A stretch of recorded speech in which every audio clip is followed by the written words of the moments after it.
एक तरफ चाय वाले देश के प्रधानमंत्री है तो वहीं दूसरी तरफ चाय बागान के एक श्रमिक केंद्रीय राज्य मंत्री है। लेकिन केंद्र सरकार ने इस बार बजट सेशन में चाय बागान के लिए किसी तरह की आवंटन की घोषणा नहीं की।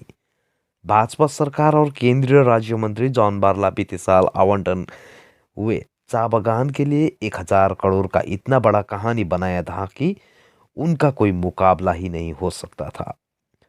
चाय बागान में आलीशान महल है। उसी महल के सामने चाय बागान के गरीब श्रमिक पिछले 27 जनवरी से श्रमिकों की विभिन्न दावी को पूरा करने की मांग को लेकर धरने में बैठे हैं। तृणमूल कांग्रेस समर्थित आईएनटीटीयूसी राज्य सभापति ऋतुव्रत बनर्जी ने कुछ इस तरह से प्रधानमंत्री नरेंद्र मोदी और केंद्रीय राज्य मंत्री जॉन बारला पर हमला बोला। तृणमूल कांग्रेस श्रमिक संगठन, तृणमूल चाय बागान श्रमिक संगठन एवं आईएनटीटीयूसी के कार्यकर्ता द्वारा 4 मांगों को लेकर बैठे धरने के आज 8वें दिन राज्य अध्यक्ष ऋतुव्रत बनर्जी भी केंद्रीय मंत्री जॉन बारला के घर के सामने धरने में शामिल हुए। शुक्रवार को जलपाईगुड़ी जिले आईएनटीटीयूसी और तृणमूल चाय बागान श्रमिक संगठन के कार्यकर्ता और समर्थक मंत्री के घर के सामने धरने में शामिल हुए थे। धरने के दौरान उन्होंने चाय श्रमिकों के पीएफ में हो रहे भ्रष्टाचार की शिकायत की। वहीं पिछले साल केंद्रीय वित्त मंत्री निर्मला सीतारमण ने बजट में चाय श्रमिकों की समग्र विकास के लिए 1,000 करोड़ रुपए का पैकेज की घोषणा की थी। वो पैसा कहाँ है? और श्रमिकों के 60 साल में सेवानिवृत्त करने की मांग, चाय बागान के छात्र छात्राओं के टी बोर्ड से मिलने वाले स्टेफिन के पैसे रोकने के बारे में भाजपा और केंद्रीय राज्य मंत्री जॉन बारला को जिम्मेवार बोला है।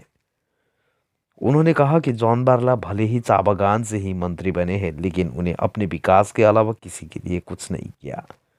इसलिए उन्होंने अपने घर को चाय बागान के श्रमिकों की तरह नहीं बल्कि राजमहल बना लिया। उन्होंने अगर चाय बागान के श्रमिकों पर केंद्र सरकार द्वारा उपेक्षा को यदि नहीं रोका गया तो आने वाले दिनों में और भी जोरदार आंदोलन करने की धमकी भी दी।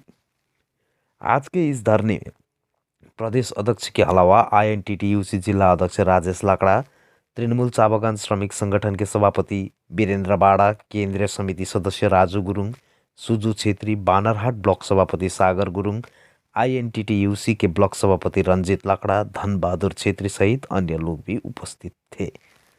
का अनुमोदन से हमारे लीडर अभिषेक बनर्जी का परिकल्पना और निर्देश से पिछले 27 तारीख से शांतिपूर्वक ये धरना प्रदर्शन का काम चल रहा है। अलग अलग जगह में बीजेपी का जो एमपी लोग हैं, मिनिस्टर लोग हैं, एमएलए लोग हैं। यहाँ पर ये जो पैलेस जैसा मकान है, ये पैलेस जैसा मकान पहले ही सुनने को मिला था। चाय बागान में सब नॉर्मल मकान है, एक ही पैलेस जैसा मकान है, वही जॉन बारला जी का मकान है। उसके सामने ये धरना प्रदर्शन चल रहा है, चलेगा 5 तारीख तक। देखिए, हम लोग जब बैठे हैं धरना में, उसी दौरान सेंट्रल बजट का ऐलान हुआ। देखिए, चाय बागान के लिए जॉन बारला जी चाय बागान को लेकर बहुत लंबे चौड़े बात कहते हैं। तो चाय बागान का मैं पूरा बजट देख रहा था। चाय बागान शब्द ही पूरा बजट में नहीं है। ये टी गार्डन, ये जो शब्द है, चाय बागान जो शब्द है, ये बजट में नहीं है। पिछले बजट में 1,000 करोड़ रुपया का अनाउंसमेंट हुआ था। हम लोग जॉन बारला जी से ही पूछना चाहते हैं, क्योंकि वो यहाँ पर रहते हैं, ये बागान में रहते, ये पैलेस में, तो वो ही बता सकेंगे कितना पैसा आया। हम लोग को देखने को मिल नहीं रहा है, तो हम लोग ये धरना से ही उनसे ही जवाब मांग रहे हैं कि कितने पैसे आया है। ये 7 ठो बागान लेने का वायदा था, मोदी जी का वायदा था, क्या हुआ? जॉन बारला जी से ही पूछ रहे हैं। ये 58 साल 60 साल क्यों नहीं हो रहा है, उनसे ही पूछ रहे हैं। पीएफ का जो दिक्कत है, जब जो अहम मुद्दा है पीएफ लेकर, पीएफ का जो इशू है, तो इसका हल करने के लिए सेंट्रल गवर्नमेंट क्या कर रहे हैं, ये भी जॉन बारला जी से पूछ रहे हैं। जवाब नहीं मिल रहा है, इसीलिए सम्मेलन के बाद पदयात्रा हुआ, अभी धरना हुआ। धरना खत्म होने के बाद फिर कार्यक्रम घोषणा करेंगे। जब तक जवाब नहीं मिलेगा तब तक कार्यक्रम चलता रहेगा। शुधु एखाने এই জায়গায় নয়, রাজু বিস্ত, আনন্দময় বর্মন, দুর্গা মুর্মু তাদের বাড়ির সামনেও ধর্না হচ্ছে। আমি সেই রাজু বিস্তের বাড়ির সামনে ধর্নায় কালকে উপস্থিত থাকবো সকালবেলা। আচ্ছা স্যার, এখন যেটা হচ্ছে যে জেগে যদি কেউ ঘুমোয় তাহলে তো হচ্ছে উত্তর দেওয়ার কোনো সুযোগ থাকে না। উনি কেন্দ্রীয় মন্ত্রী, 1,000 কোটি টাকা কোথায় গেল উনি বলতে পারছেন না। পিএফ এর সমস্যা মিটছে না কেন? তো সেন্ট্রাল এজেন্ডা, তো সেন্ট্রাল গভর্নমেন্টের আন্ডারে, উনি ইউনিয়ন মিনিস্টার। পিএফ এর এজেন্ডার সমস্যা মিটছে না। 58 বছর 60 বছর হচ্ছে না। 4 বছর ধরে টি বোর্ড, চা বাগানের সন্তানদের যে মজদুর যাদের, তাদের ছেলে মেয়েদের স্টাইপেন্ড বন্ধ করে রেখেছে। কেন স্টাইপেন্ড আসছে না উনি বলতে পারছেন না। তাহলে আমাদের তো জবাব চাইতে হবে। আর গণতন্ত্রে তো শান্তিপূর্ণভাবেই জবাব চাইতে হয়। তাই আমরা এর আগে পদযাত্রা করেছি 5 দিনব্যাপী, এখন 10 দিনব্যাপী ধর্না চলছে। ধর্না শেষ হলে কর্মসূচি হবে। ওরা যে ভাষা বোঝেন সেই ভাষাতেই লড়াই आंदोलन হবে। न्यूनतम मजूरी लेकर बंगाल गवर्नमेंट का जो कमेटी है, वो कमेटी में तो शासक का कोई नहीं है, विरोधी लोग ही है, जॉन बाल्ला जी भी है। ये कमेटी 1.5 साल बार बैठ चुका है मगर कोई हल निकल नहीं पा रहा है। और central minimum wage, floor minimum wage जो है, ये सेंट्रल गवर्नमेंट फिक्स करने से ही तो हल हो जाएगा। वो तो यूनियन मिनिस्टर है, फ्लोर मिनिमम वेज फिक्स कर दे, तुरंत state government central minimum wage घोषित कर देगा।